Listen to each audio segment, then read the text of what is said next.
Hello friends, welcome to our channel GK with Ivan. हमारा next topic है पियाजे का नैतिक विकास का सिद्धांत और साथ में करेंगे कोलबर्ग का नैतिक विकास का सिद्धांत। नैतिक विकास एक व्यक्ति की सही और गलत के बीच की अवधारणा का विकास है।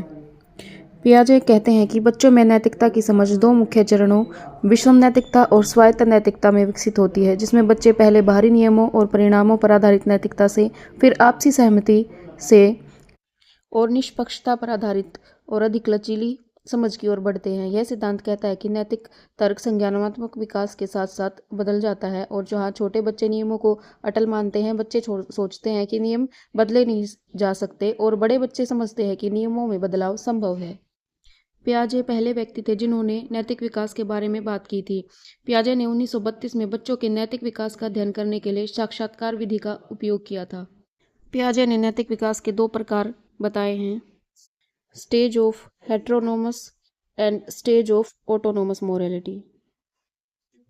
स्टेज ऑफ हेट्रोनोमस मोरालिटी, इसमें बच्चे सोचते हैं कि समाज के द्वारा या माता पिता के द्वारा बनाए गए जो नियम है वो अपरिवर्तनीय है, उनको बदला नहीं जा सकता है।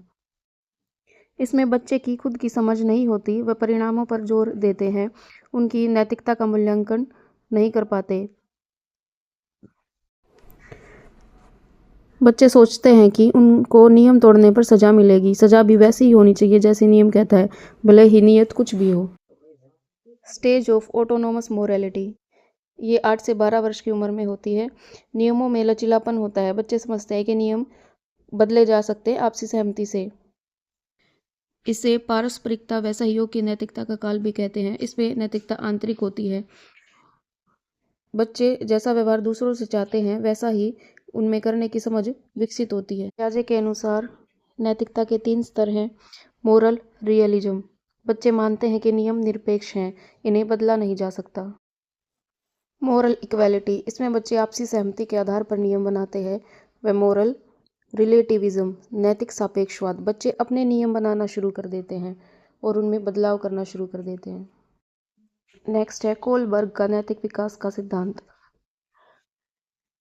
कोलबर्ग ने नैतिक विकास का सिद्धांत 1981 में दिया है और यह उनकी प्रसिद्ध कहानी हिंज डायलेमा पर बेस्ड है। कोलबर्ग का कहना है कि नैतिकता की समझ चरणों में विकसित होती है, जो व्यक्तिगत परिणामों जैसे सजा से बचना से शुरू होकर सामाजिक अपेक्षा और अंततः सार्वभौमिक नैतिक सिद्धांतों पर आधारित उच्च स्तरीय तर्क तक जाती है। इसके 3 स्तर हैं, पूर्व परंपरागत स्तर, परंपरागत स्तर, उत्तर परंपरागत स्तर, और इन तीनों स्तरों के 2-2 चरण शामिल हैं। यह सिद्धांत जीन पियाजे के नैतिक विकास के सिद्धांत पर आधारित है। नैतिक विकास के स्तर, नंबर 1 पूर्व परंपरागत स्तर, ये 4 से 10 वर्ष की आयु में होता है। इसके 2 चरण हैं, आज्ञाकारिता और दंड अभिविन्यास और साधनात्मक सापेक्षवादी अभिविन्यास।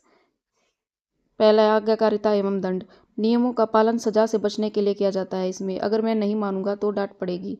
और दूसरे पे साधनात्मक सापेक्षवादी अभिविन्यास, ये स्वार्थ पर आधारित है, मैं तुम्हारे लिए करूँ तो तुम मेरे लिए करना, इस सिद्धांत पर काम होता है।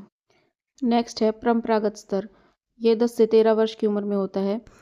इसके भी 2 चरण हैं, अच्छा लड़का अच्छा लड़की अभिविन्यास और कानून और व्यवस्था अभिविन्यास।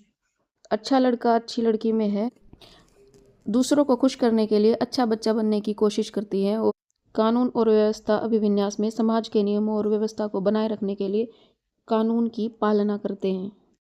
नेक्स्ट है उत्तर परंपरागत स्तर, पोस्ट कन्वेंशनल लेवल, इसे युवा प्रौढ़ावस्था के नाम से भी जाना जाता है।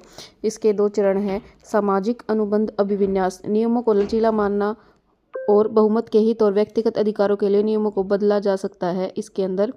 नेक्स्ट है सार्वभौमिक नैतिक विकास का सिद्धांत,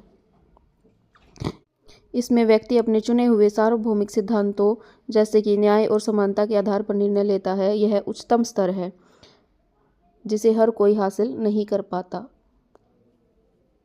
इसे विवेक की अवस्था भी कहते हैं, यह नैतिकता की उच्चतम अवस्था होती है।